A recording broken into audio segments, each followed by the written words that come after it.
Yo, what is up, everyone? How's it going? And welcome back to Get Jacked here in Ark Survival Evolved. Now, what we're going to be doing today is we're just going to be checking out what I believe to be the 5 best, I don't know, dinosaurs slash creatures, whatever you want to call them, in Ark. Now, probably a month ago, I did a countdown on the most useful creatures. I just wanted to show you, 5 and count them down and whatever. But people thought I was actually doing that on the best ones. And no, I don't actually think the Pelagornis is one of the best dinosaurs in Ark. So what I'm going to be doing is just going to be showing you what I think are actually the 5 most useful. Like, if you have these 5, you should be pretty much set in the game. I'm going to, drag these away from my base while we do this. But anyway, a lot of you posted comments in the last video kind of counting down what you thought to be the best, and I definitely took those into account because this number 5 one isn't actually what I would put there. I'll tell you what I would put in number 5, but just judging by what everyone was saying in the comments and whatnot, I decided to throw this one in because I know it is really useful. It just hasn't been that big for me. But anyway, we're going to go into number 5 here, and then we'll just go into a countdown of what I think are probably the most useful in the game.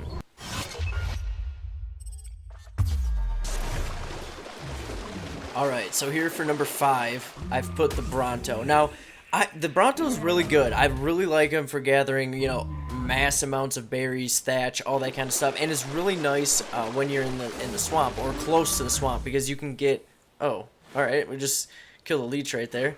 Well, you can kill leeches from a distance, but it is nice because you can kill pretty much anything with the knockback, and you don't have to worry about your Bronto taking too much damage. Dimorphs are kind of annoying, but we can get this one out of the way. But now, if you're looking for a good way to gather all of your berries, also rare flowers, mushrooms, any of those gatherables that you can get from these, the Bronto is what you want to go for because they have such a large radius, and if you are on the island map, you'll actually lag your whole screen up if you hit these bushes. Now, I'm in the swamp here, so I'm just showing you a few spots. We got Plant Species X over here, so I'm going to hit that, and the... almost 300. Now, the rates on this server for all of these dinosaurs is going to be 5 times. So, on official servers, you're going to get 5 times less than this. But still, to scale, it's way better. So, as you can see, you can just kill everything. All the Meganeura, all the Sarcos, whatever. If you're taking something through the swamp, this is the guy to do it with. Because if you want to get all the berries and thatch and whatnot for your builds, building next to these areas, a Bronto is really nice. Now, I actually prefer a mammoth to get, berries and whatnot because, I don't know, I like their mobility a little bit better, but a mammoth in the swamps on the center just can't survive. As you can see, I can just pretty much go like this forever without taking very much damage. So you can basically take this through the swamp, get all of your rare flowers, your mushrooms, all of the berries and thatch, and pretty much survive it is the biggest thing, because if you take a mammoth or something through here, you're gonna spend almost all of your time trying to just kill the dinosaurs. Alright, so this is after about an hour in the swamp, and he's getting real bloody. I need to take him back. But basically, another awesome thing, of course, is the platform saddle. If you're going through an area like this and you want to gather all your narcotics, you can actually make them all on the road just by throwing your mortar and your refrigerator with your spoiled meat all in the back. So that's also nice, but let's get into number 4 here.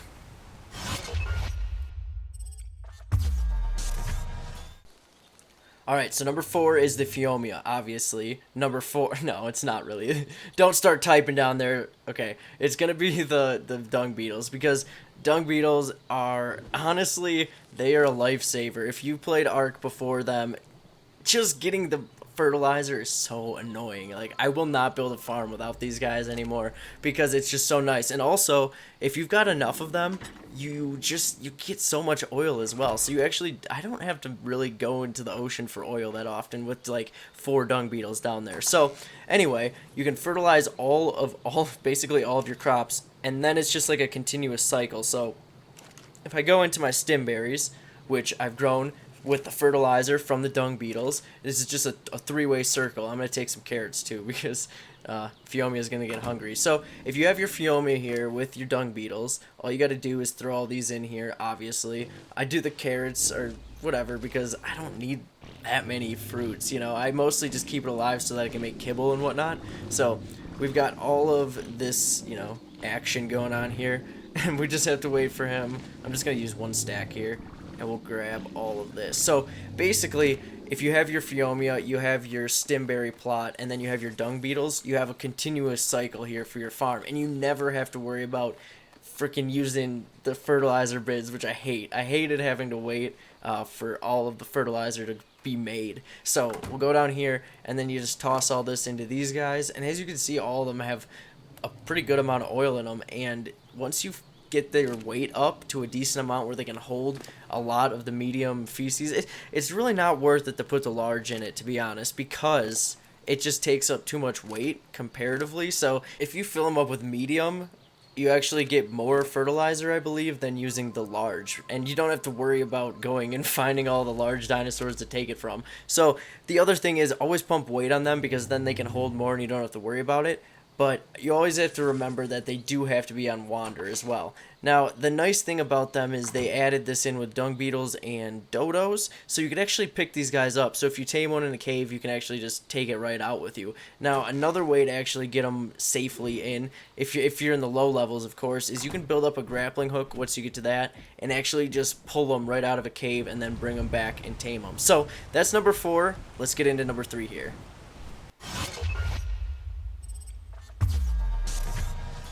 Alright, so here we are, number 3, the Beezle Buffo, the frogs. So these are definitely, like, in my area, honestly, I don't need them, because if you're near a beaver dam, you don't need, like, I have so many beaver dams in here, I don't actually need to use these, but they are obviously the best way to get chitin and cementing paste in the game. And if I wasn't so close to here, I jumped down from the top, and this is how I landed. You don't want to hit the rock when you jump down in there. Bad idea. So they can't actually jump out of the water, but if you hit a rock, you can, and if you time it up right, you can actually hop over using the rock. So the best place to take them is obviously the swamp. Alright, so another thing to note about these guys is they are really good underwater. You can actually go down to the swamp areas with these. They don't use stamina when underwater, which is nice, and grab oil or whatnot. You can't grab it with the frog, obviously, but you can jump off and use it. But make sure they're on follow, because they'll float up to the surface if you jump off them while under there. So if you take them over to the swamp area, you're actually going to be able to get a mad amount of chitin. I found that it's a lot better on the island map. Here for this video, I'm on the center map, so the dragonflies are a lot more spread out, but as you can see, you cover like long distances of land here as well.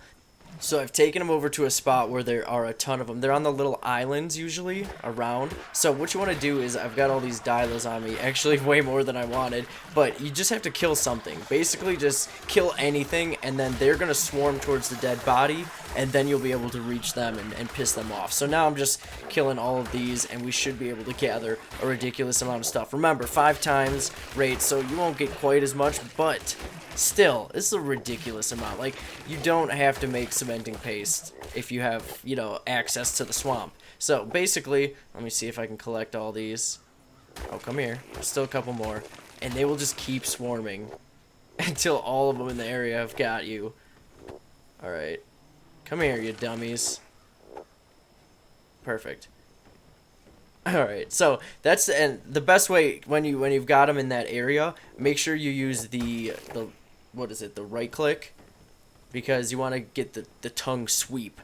So anyway, another thing to keep note of is make sure you have, I would say, at least 1,000 health on your frog before taking him in here, because as you can see, this guy's already at half health, because you're constantly getting attacked by all of the bugs and stuff. So you have to have a decent amount of health. If your frog doesn't have that much, make sure to give it like an enduro stew or something so that it gets the regen. So let's see how much. I'm just going to drop all this stuff, but see, I just grabbed all of that amount out of there, and that was a ridiculous amount of cementing paste. So now here we've got another spot. Now I'm just going to kill these, and see, nothing, I can't get the dragonflies just flying around. Now once I've killed these, just wait for them all to swarm in, and now you can just take them all out. So alright, is that all of them? Nope. Oh, wow, there's a lot more. So I'm just on a rock here in the middle. So I just saw a couple of them swarming around. And if you see, like, 2 or 3 in an area, it's probably a good idea to just kill something and see how many come, because you can get a ton of them like this. So let's see how much I get out of this little... Oh my gosh, what is this one just floating around my head? Let's see here. Let's see if I can reposition myself. Where's he at? Oh man, I don't know where he went. So anyway, let's see how much we got. Yes, 1, 2, 3, 4, 5, 6.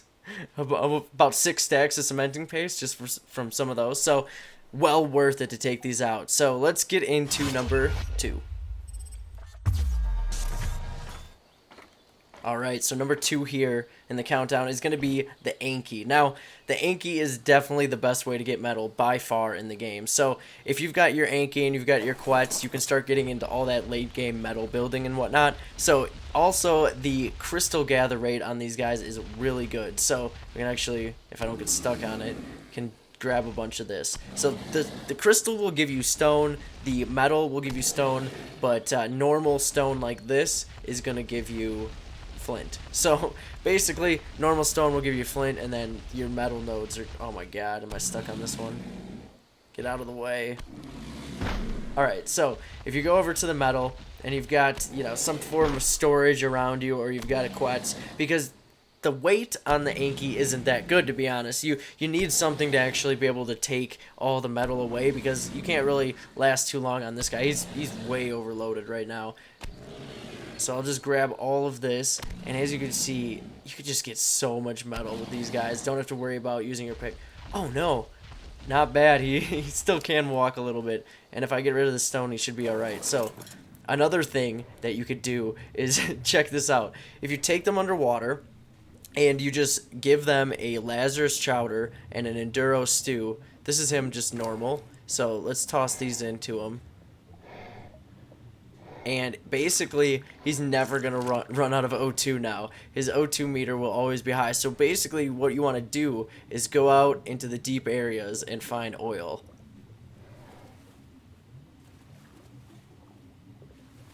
Yeah, just heading down into the deep area. This Anki, sorry, is not my Ankilo is not suited for going to the bottom of the ocean. He's not really that fast. Oh my god, there are so many Mosasaurus down here.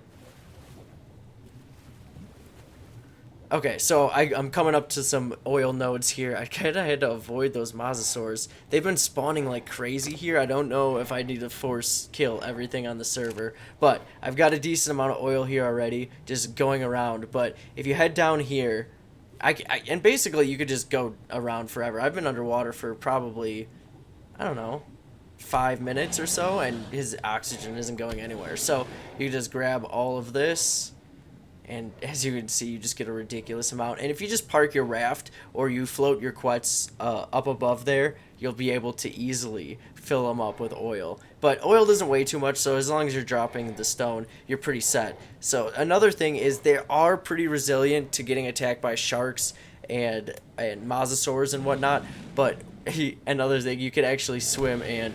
Oh, wow, it just disappeared on me. You can swim and attack at the same time, so you don't actually have to stop to get the rocks. So if you're trying to avoid those things, you could just keep swimming. So you can't hit these, sadly. But anyway, if you want to be faster, just boost up their oxygen, and then they should be all set. I boosted all mine into weight because he just sits on top of a platform and gets me metal. But he's not really suited for the bottom of the ocean. Let's get into number 1 now. You can probably guess what it's going to be, but here we go.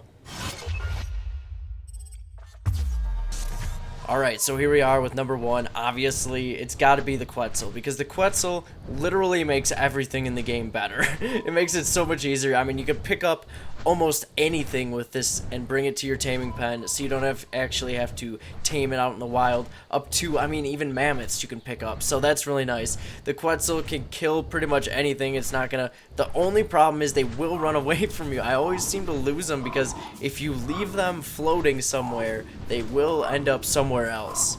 So basically, I'm not going to show you all of the things that a Quetzel can do, because pretty much when you get into the late game, and you're able to get one of these, you pretty much use it for everything, any type of transportation or resource gathering. So another one that I like to use these for is to actually use them to build, because it's really hard to get, you know, pillars and ceilings into some areas. So if you just load these guys up with all the building supplies you need, you can actually just build your whole thing right off of them. It's kind of something to get used to, because you gotta do it from a distance, but because they can hold so much, you don't have to run back and forth. So that's the countdown. I'm gonna stick with that as the best, I think, dinosaurs in the game. So if you like this one, definitely hit that thumbs up and or subscribe for more content. Otherwise, have a great rest of your day.